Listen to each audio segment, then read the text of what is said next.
Once there was a small community church in Willow Creek, a quiet countryside town in America, where people gathered every Sunday under the open sky. There was no roof above the courtyard, just the sun in summer and rain during the monsoon. Still, people came faithfully, standing through heat and weather just to hear the word of God. Then, one Sunday, the pastor stood before the congregation and made an important announcement. "Brothers and sisters," he said, "as you all know, our courtyard becomes unbearably hot during summer, and when it rains, it's almost impossible for us to gather and worship in peace. We need to build a simple shade or awning to protect everyone. The estimated cost is around $5,000, so I humbly ask, if you are able, please consider contributing a little extra next Sunday to help make this possible." After the service, people went home. Later that week, as the church doors were open for a smaller evening gathering, a humble-looking man and his wife approached the deacon. The man wore simple, worn clothes and had a bandana tied around his head. "Excuse me," he asked the deacon. "Is the pastor here?" The deacon, perhaps judging by their appearance, seemed a bit dismissive. "Are you here asking for help?" "No, sir," the man replied. "We've come to see the pastor." "He's busy right now," the deacon said curtly. But the man persisted. "Please, the pastor mentioned needing $5,000 for a covering in the courtyard. We've brought it with us." The deacon was taken aback. This simply dressed man was claiming to have such a large sum?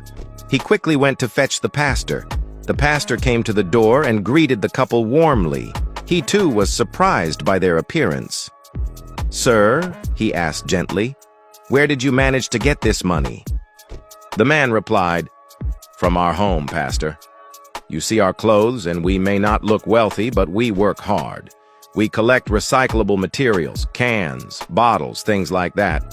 My wife and I have been saving for a long time. We don't have a proper house. We live in a small shed near the train tracks. We were saving to build a home for ourselves," he continued. "But last Sunday, listening to your sermon and thinking about everyone having to stand in the hot sun, we talked about it. My wife said that we've managed in our little shed for this long. We can manage a little longer, but it's important that everyone has a comfortable place to gather. So we wanted to give this money for the shade." The pastor was deeply moved. "Sir," he said, "we can't just accept this large amount from you directly. We need to inform the church council, the treasurer, the members." Soon, many people from the community had gathered. When they heard the story, that this humble couple who collected recyclables had single-handedly offered $5,000, they were ashamed. "It's embarrassing," one of the wealthier members said. "Here we are with our comfortable homes and businesses, and this hard-working man is showing us such generosity."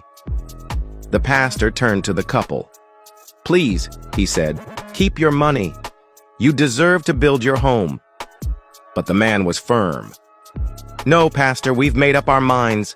Please accept it." The pastor finally agreed. "All right," he said. "Please have a seat." Then the community members started talking amongst themselves. "How much can you contribute?" one asked. "I can give 200, another replied. "I can do 300, said someone else. The contributions kept coming in, and soon the community had collectively raised $50,000. The pastor then turned to the humble man.